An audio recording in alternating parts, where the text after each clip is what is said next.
Well, the UN mission in the Central African Republic says it will repatriate all Gabonese peacekeepers. This comes after the unit received 32 allegations of sexual exploitation and abuse. The claims were leveled against 81 members of the Gabon peacekeeping unit. 6 of the allegations were substantiated through an investigation.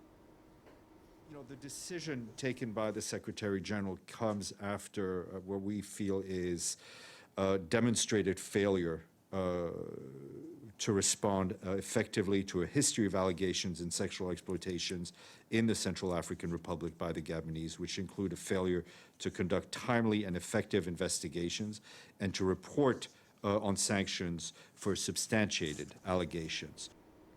Well, we're joined by Hans de Marie Hungub, Central Africa Senior Analyst at International Crisis Group, and he's based here in Nairobi. Thank you so much for joining us, Hans. What is the impact of this unprecedented recall on the image of UN peacekeeping operations and other missions in Africa? Is indeed a very rare decision taken by MINUSCA, the UN force in the country, already in June 2017, due to similar abuses, sexual abuses. Another battalion of Congo-Brazzaville was recalled.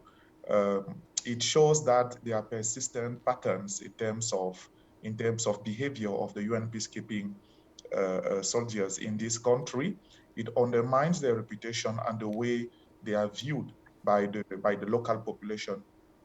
It's, however, very important to signal that other elements played to the detriment of the image of the UN force MINUSCA in the country more substantially compared to the sexual abuses, although it's the kind of issue which has more traction in the Western audience.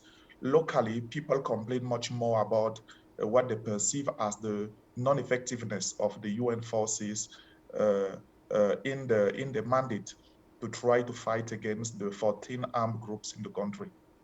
Well, speak to us, Hans, about why the persistence of these sex scandals with the UN forces, and what are the implications of this on the stability of the C.A.R.? I think the first implication is that it reduces the trust between the UN forces and the population. And if you are in a country where both the armed groups and the UN forces are trying to win the heart and mind of people, it's difficult to have effective counter-insurgency result if you are not in a good term or relationship with the local population, especially a part of this population which is women. And secondly, one should not overplay the role of this on the stability of the country. As I said, there are two audiences. At the international level, this is viewed very prominently, but locally, people are more interested on the non-effectiveness of the UN forces when it comes to fight against the armed groups. So the immediate and main threat of the stability of C.A.R. are the poor governance at the central level, but also the long-term persistence of armed groups in this country, particularly since 2013 until now. Certainly, the sexual abuses and the bad image of the UN in the country and regionally contributes to that, but it stands to not be the principal point in my view.